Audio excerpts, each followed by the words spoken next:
বন্ধুরা, এই গাছটিকে দেখুন। এটা হলো থোকা মধুমালতী। মধুমালতীর একটি হাইব্রিড ভ্যারাইটি। দারুণ সুন্দর ফুল হয়, দেখলে বুঝতেই পারছেন। আমার এই গাছটার বয়স 3 বছর। একটা ছোট 8 ইঞ্চি টবে, কিন্তু এখনও গাছটা ছোট অবস্থাতেই আমি রেখেছি।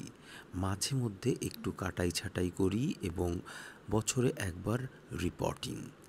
খাবার বলতে বোগেনভিলিয়ার মতো খাবারই, মিক্সড খাবার বছরে 2 থেকে 3 বার দেয়া যেতে পারে।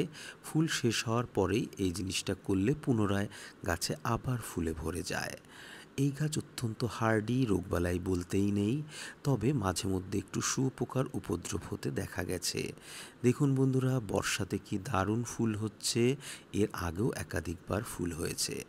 আমার মতো আপনারা চাইলে ছোট জায়গাতেও কিন্তু এটা করতে পারেন এবং পরবর্তীতে আপনাদের ব্যালকনি বা যে কোনো জায়গায় ফুল হলে সেটাকে ডেকোরেশনের কাজে লাগাতে পারেন।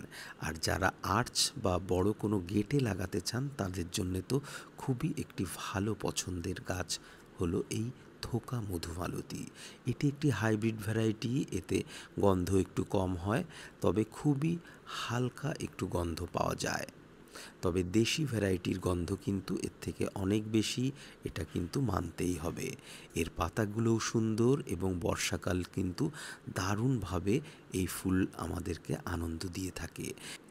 এমন গুচ্ছ গুচ্ছ ফুলের দিকে তাকালে মনের গ্লানি, কষ্ট যেন নিমেষেই উধাও হয়ে যায়।